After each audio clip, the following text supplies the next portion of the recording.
acknowledge that he knew that that was a terrible joke. And that I didn't really have to share it with you unless I felt like it. Well, we've been not performing for about 2.5 weeks, so this is our first show back after an entire summer in Europe. And, thank you for such a warm welcome. Not only back to Dallas, but back on tour.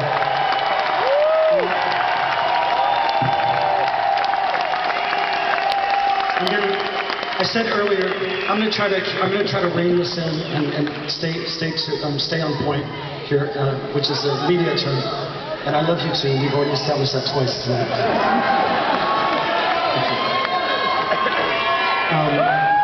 So the first, was it the first song? No, it was the third song that we played tonight, What's the Frequency Kenneth, has 2 texts. Okay, first, let me set this up, because I'm not going to assume anything tonight. We've been playing together as a band for a great long time, centuries. Many of them, although I'm not an autobiographic writer, I did live in Texas for 5 years of my life, long before the band. And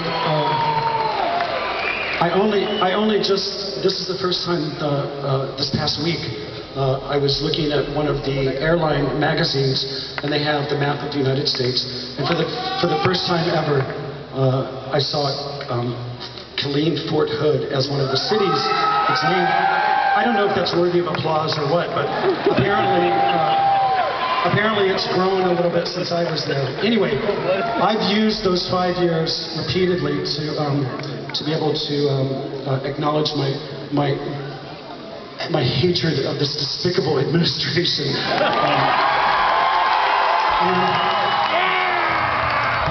And it's been really useful. But there's a lot of noise out there.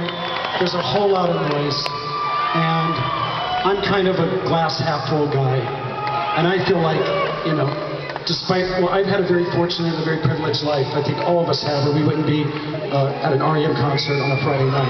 But I've had a really privileged life, but I'm really an optimist, and I'm happy to say that as terrible as the first decade of the 21st century started, particularly with 9/11, and then particularly with the aftermath of that on the part of this administration, I think we're going to end it in a really fucking beautiful way with the election of Barack Obama as President of the United States. Really.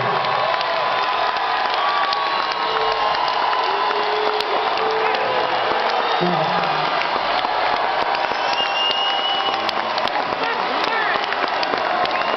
I do think, very quickly,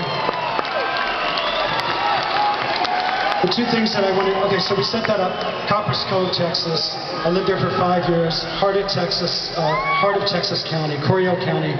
I still know my zip code, 76522 was my zip code. If anybody wants to do a search, I lived on Live Oak Drive, 2607 Live Oak Drive, Copper's Cove, Texas, 76522. And that kept me from being kidnapped as a child, knowing all that. Anyway, the 2 references in What's the Frequency Kenneth that are Texas-based. Number 1, Rick Linklater, the amazing filmmaker from Austin, is quoted in the 2nd verse because he actually said, withdrawal and disgust is not the same as... That's it. Thank you. Thank you. The other reference is one that I've never actually said before tonight, but when I sang it, I almost forgot it because I was thinking too hard. But I want to say it here and now. My English teacher was a woman named Debbie Biggers, and she was probably 21 years old. She was a feminist. It was 1972. And instead of teaching us English, it was her first year teaching English, instead of teaching us stupid lessons that didn't mean a lot, she would bring in Carly Simon records, and she would play them for us in English class. Now, there's a line in the 3rd verse of What's the Frequency Kenneth about a rearview mirror. It's kind of an obvious metaphor or analogy, whatever it is. Rearview mirror. I'm trying to talk, and I'm trying to stay on point, so can you... write that in a blog and send it out there, and I'm sure I'll read it. concentration levels are not what they used to be. She had a boyfriend who had a rearview mirror on his Volkswagen Bug, and it had a decal of a butterfly on it, and he looked like Joe Namath. And so I think I kind of had a crush on both of them, but anyway, that made it into the third verse of that song. Finally, the first song of our encore is called Supernatural Super Serious, which is quite the opposite of super serious. And although I don't write autobiographically, we're going to come right around. I'm going to wrap it all up really nicely.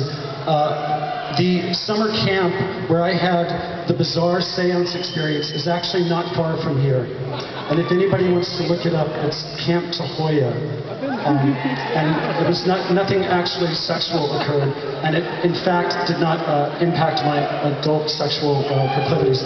But I took that experience. I know it's okay. That's what I'm talking about. I took that experience and I changed a lot of the details and brought in some bondage and stuff like that and made it kind of an interesting song.